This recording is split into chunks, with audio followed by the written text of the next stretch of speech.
Jaden Rashada, college football's most confused player, a player that presents no loyalty whatsoever. I mentioned him in my transfer portal video. I didn't talk about him there because I think he deserved his own video, and that's exactly what this is.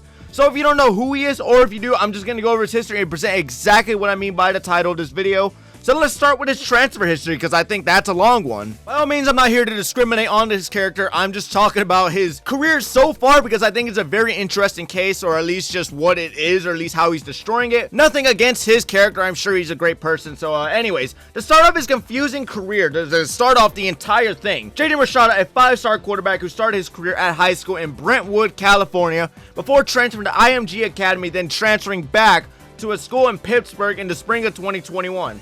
As you can already notice, the guy sure as hell can't make up his damn mind, but anyhow, he would get offers eventually for his talents, because I won't lie, he's a talented quarterback. If you watch footage, if you just watch him in general, you know he's pretty talented. He showcased a pretty solid game, so this is where the timeline will begin. Now, before we start talking about all his transferring history, because that is just one giant heap of bullshit, before everything goes off the rail, let's talk about the offers he had coming out of high school.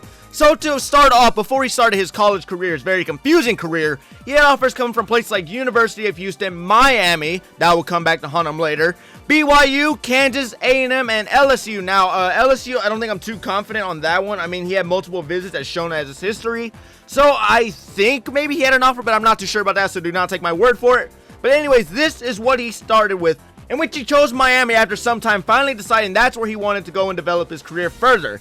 And this is officially where shit goes off the railing. In June of 2022, as I just mentioned, he went to Miami, finally committing and settling his ass down, but nope, that really was not it. So what we thought would be him taking over next year for a very unstacked depth chart that was Van Dyke and a bunch of other guys down lower on the depth. We all thought, okay, he was going to get the start. There was really no other way around it. However, come November, he would commit to Florida for an alleged $13 million NIL deal, uncommitting from Miami, going to Florida. The deal was he had to reside in Florida, obviously. He had to sign a few autographs here, promote the some post on his social media. You know, I don't even understand the NIL deals myself, but he had to just do all of that and he would get his money. However, come to find out in January, he wouldn't even get the money after all. So really, I think this was only his worst move. The contract that lured him away from Miami completely fucked him over. This is why I said Miami is really just going to be the bane of his life. It's just going to be his biggest mistake yet. Leaving a school that was going to give you the start. You left it for a school that did not start you, did not pay you, and really was not going to give you anything out of it, and just completely fucked you over out of 2 schools. Then in January, as I just mentioned, he would then decommit from Florida,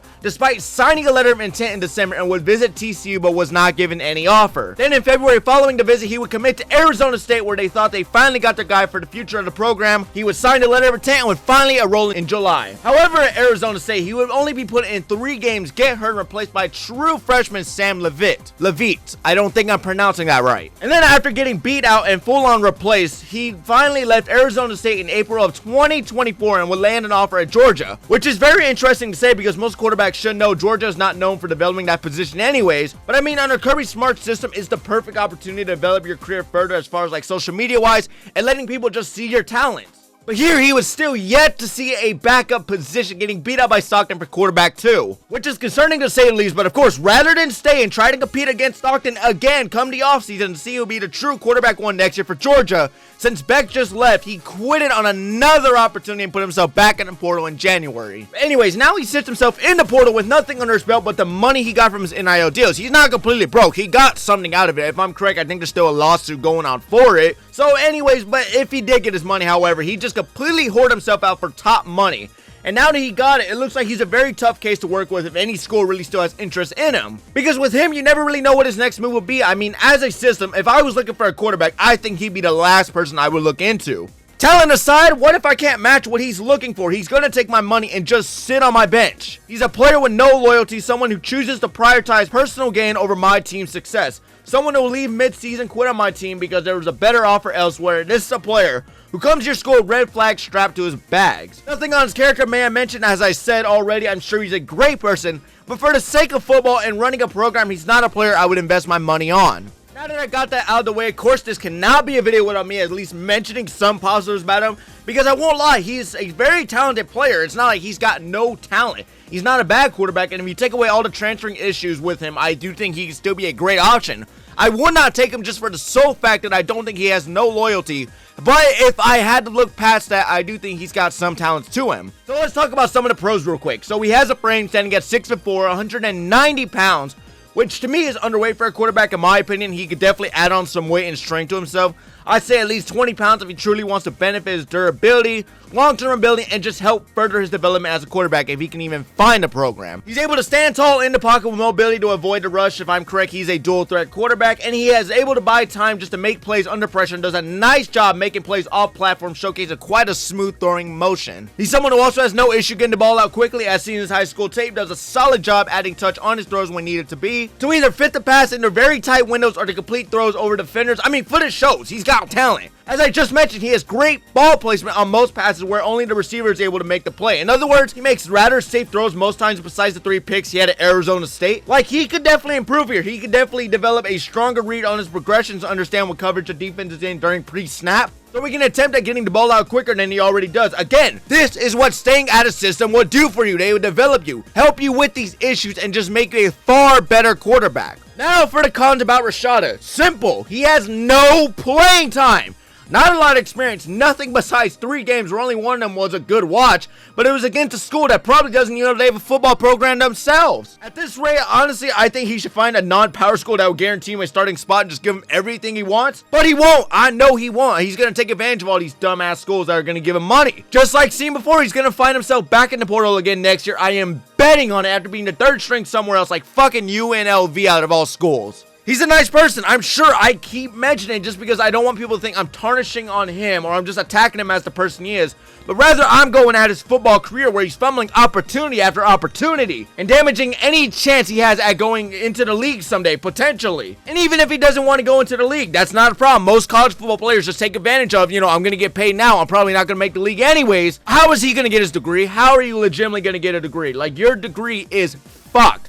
I mean, I don't know what major the transfer portal falls under. Hell, at this rate, he's going to fall into the shadows and become a nobody, but just that one quarterback who is very unproven with a high upside. But of course, no one takes a shot on him because they know he's not staying. If he's not given what he wants, he will pick his bags up and leave. Whether it's his decision or his father's, because as I heard, he's taking all advice from his father, which his father's advice has got to sound something like, why play football here when there's other schools that are fucking dumb enough to pay you to go sit on their bench? Let's see how that money looks in 10 years, because I guarantee you what you're getting here in NIL deals, your second contract in the NFL will look a billion times better. Now that I got it out of the way and explain who Rashada is, let me give you my overall thoughts on it. Truthfully, I think college football really needs to just put some restrictions on the transfer portal because you have shit like this. This is getting crazy. Like, how do you expect to learn just being a better player if you keep jumping back and forth with these universities? Whether it's the money he's getting to do this or just the fact he can't beat out a freshman quarterback, like, learn to stick it out. And this proves tossing millions at kids before they even earn it is just pure bullshit. I know there's people are going to say only 1.6% of college football players make it to the NFL. Well, yes, while that is true, which I do say get your money up, but remember, he was once a 5-star quarterback coming out of high school with offers from Florida, LSU, I think, Miami. Like, he's gotten top offers. Like, these are not bum schools or schools that don't get attention by the media. Like, yes, it's hard to get in the NFL, I'm sure of it. But playing for a top college football team can really improve your chances of getting noticed a lot easier than playing somewhere like a G5 school. And he's got the talent. I mean, he's got it. It's there. Like, he wasn't 5-star because he rode the bench better than anyone else, so why throw it all away? Like, these chances of him going pro are just the schools that wanted to give him a chance. Like Miami, Florida, like, these are opportunities most kids would kill to play for. There really is no loyalty here. There is no loyalty. It's just driven by greed. This is what greed will do to a person. And again, I have no issue with him getting his money. Like, nothing wrong with that. Get your money up.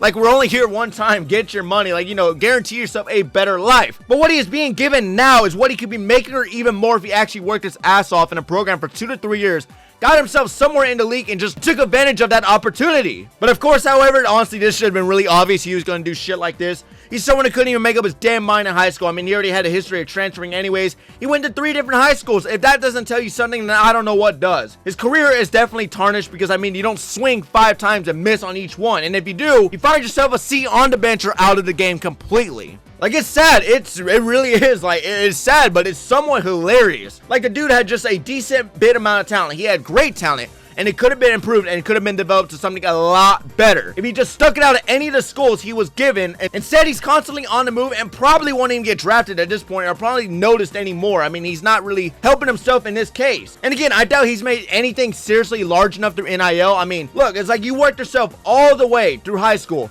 hoping to make bank on your game and your talent, and you completely fuck yourself over when it's time to get the money. There was a saying I think that really just sums up his entire college career so far, and that's if you take shortcuts, which are NIL deals, you get cut short. And it seems his career is on its final straw, whatever he decides to do next. If he enters the portal after next year, I guarantee you his college career is wraps. No one will take a shot at him if he does this shit again. Rashada and Malik, I know, could really learn a lesson from this, and I think, honestly, this is a great lesson for a bunch of younger players coming up, and that's do not be like these guys. Do not be like them who can't make up their damn mind because they're going where the money is and not where the potential for the future is. You want an NFL career, you stay put at a program and you work your ass off for that money. You don't just hop back and forth on your fucking unproven potential and just hope these schools pay you. Like, if I pay you, I want you to work for me. I don't want you to, like, fucking just quit on me and go somewhere else. That's called no loyalty, and that's exactly what Rashada is presenting. I really hope, honestly, I think the transfer portal itself was a giant mistake. I don't think it was a bad thing, but I think with the whole money thing, NIL deals, I do think it's a bad decision for a lot of younger players' careers.